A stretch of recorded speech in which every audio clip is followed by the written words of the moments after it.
is I, Justin Hawkins. This is Justin Hawkins. Rise again. So, I think today we're going to do a song by the Crawlers. Crawlers, rather, not the Crawlers. The is such an old-fashioned thing to put at the beginning of your band name, isn't it? They've stopped doing that now. Come Over Again. Come Over in brackets again? I'm not sure, actually. I love the way this thing sounds. Fall asleep with a lighter in your hand. You can't fake that. Fall asleep with a lighter in your hand.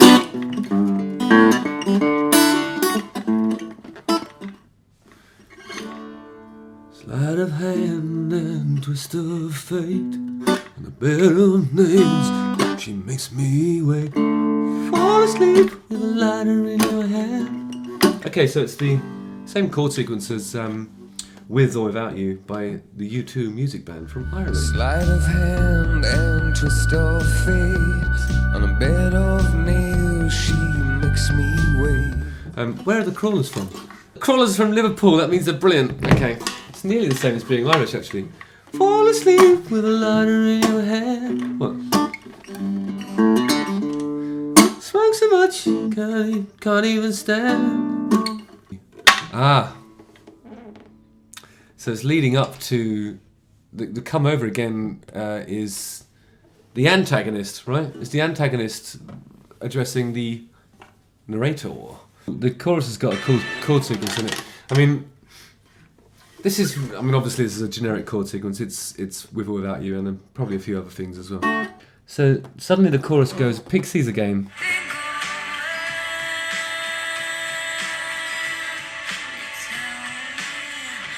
No woman, no cry. Ah, okay.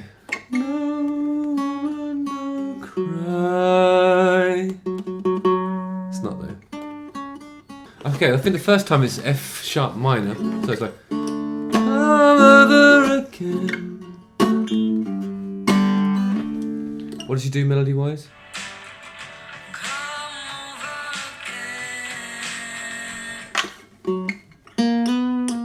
Oh, nice. Okay. That's cool. I was worried when I first heard this chorus because I thought if she's going, is it she or they? When the lead vocalist, I know nothing about this band, but when the lead vocalist goes,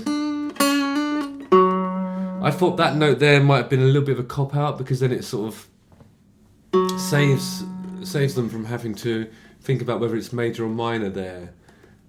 So that, you know, they're not providing any harmonic information at all with that. It's just the root note of the third chord, which is an F sharp something. It's either major or minor. So it's like a come. I've got a bit of a cold, sorry. Come over again. Come over again. Is that right? Again, come over again. That's lovely.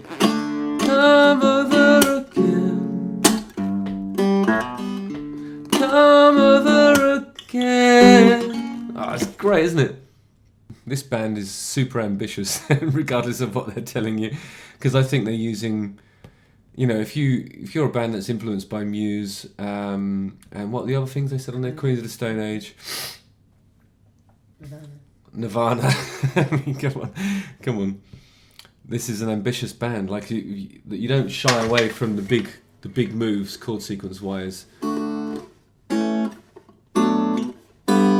go after With or Without You, knowing full well that, you know, Muse probably to a degree are aware of U2's work and they've both been stadium bands in the same way, you know, in that they've sort of.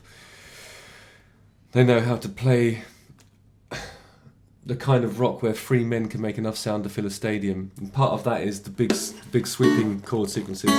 And obviously, I know Muse are sort of informed by a bit of sort of some classical moves as well. But that's where things like this comes in. You know? It's got a little bit of Nirvana about it too. But it's interesting that she's singing. the third on both that chord and that major third as well.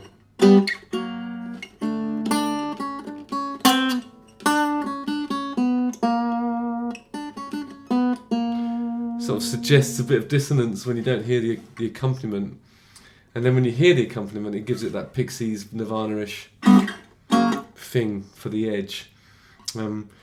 But they're all, the rest of it's all leading up to that, really. I think that's, you know, it's a chord sequence that's deliberately treading water. If you're capable of a move like that, you're saving it. They're keeping it up their sleeve. It's almost like a payoff, musical payoff, though. Does it get heavy at any point? Let's have a look. Smoking through the window, see the lights, they're always down. Oh no, I've just heard another big ballsy Stadium Rock reference in it.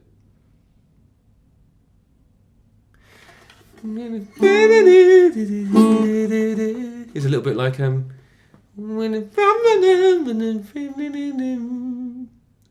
that's a Coldplay song, isn't it? When you love someone but it goes to waste, I will fix you, whoa, or something. All it needs now is a whoa, and then they've done all the Stadium Rock tropes to make it huge.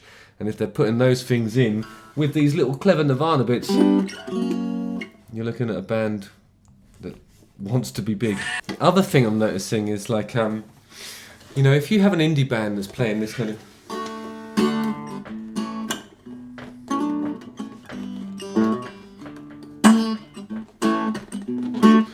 and you have a drummer that's going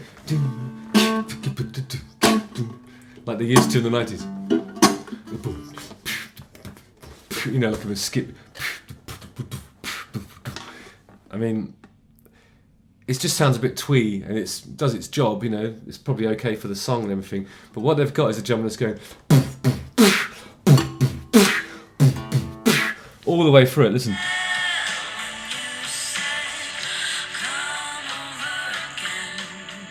Until it gets to the... Okay, so in the verses it's going... Buddy, you're a boy like a big noise making Stadium Rock because you're ambitious and you're cool.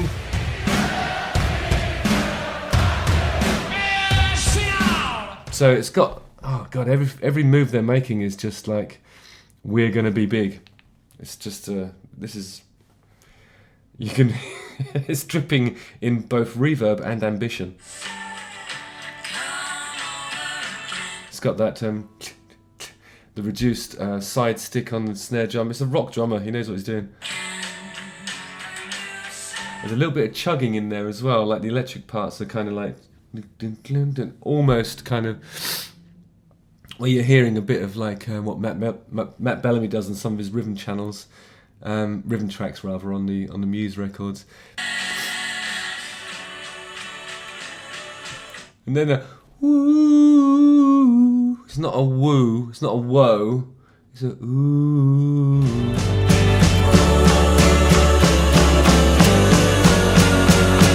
You know, well, the drummers, you know that the singer's like this with the microphone, and the whole of Wembley's going ooh, regardless of their creed or upbringing or language of choice. They're going to know that bit, woo. And then the come over again. How simple can you have like a refrain? Come over again. Just says that a couple of times. Obviously the melody's interesting on the second half of it. There's some stuff in there where there's loads of echo on her voice, and she's absolutely screaming, wailing. It's primal. Actually reminds me of Radiohead a little bit, you know, some of that stuff.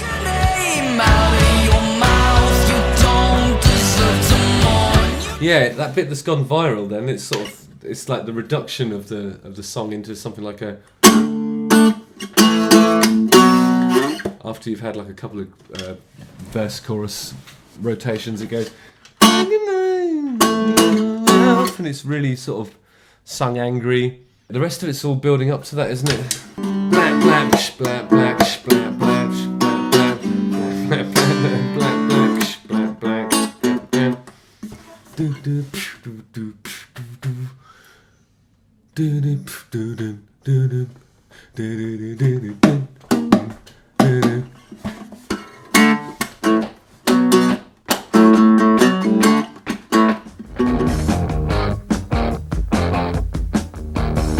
Jailbreak Thin Lizzy.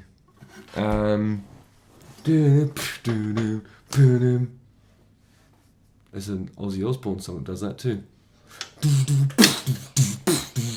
These guys have got rock pedigree. It shows in that middle eight. You can tell by the drummer actually what the choices that drummer's making. This band is determined to fill your local stadium. Coming soon to a megadome near you. Crawlers. Mark my words, they'll be huge, and if it's not, it won't be because of a design fault. This is what they're built to do. It's just a really good song. I don't think there's anything in the way of puns in there. There's nothing particularly fun, but it's easy to sing along with. It might be a slightly less watery Snow Patrol coming your way, or it might just be something amazing. I'm not hearing enough of the Nirvana that's in their listed influences in the production itself, but you can sort of tell that there's some grunge influence in the chord sequences and some of the harmonic choices that the singer's making. 5-syllable chorus, bombastic drums, a big section of the song where you go ooh over the drums, building up to a sort of a moment of euphoric stadium togetherness, loads and loads of reverb on a voice, talking about something really personal, even mentioning a dad and like a close nuclear familial relationship. And then, so all the generic stuff is happening in the chord sequence of the verse and in the lyrics of the chorus. And all the interesting stuff that we can superimpose our own hopes and dreams and aspirations and problems onto is happening in there as well. So basically, they know how to write songs and they know how to be successful. I reckon they'll be huge. They'll either be huge. Yeah, they'll be huge. I can't see any... There's no other future for these people. They'll either implode or they'll just carry on being huge. They'll start doing songs about... In a few albums, they'll start doing songs about why bombs are bad and why we shouldn't be dropping them on people. They'll have charities. Yeah, successful band in the making. Please to enjoy. Justin Hawkins writes again. Why didn't I make songs like that?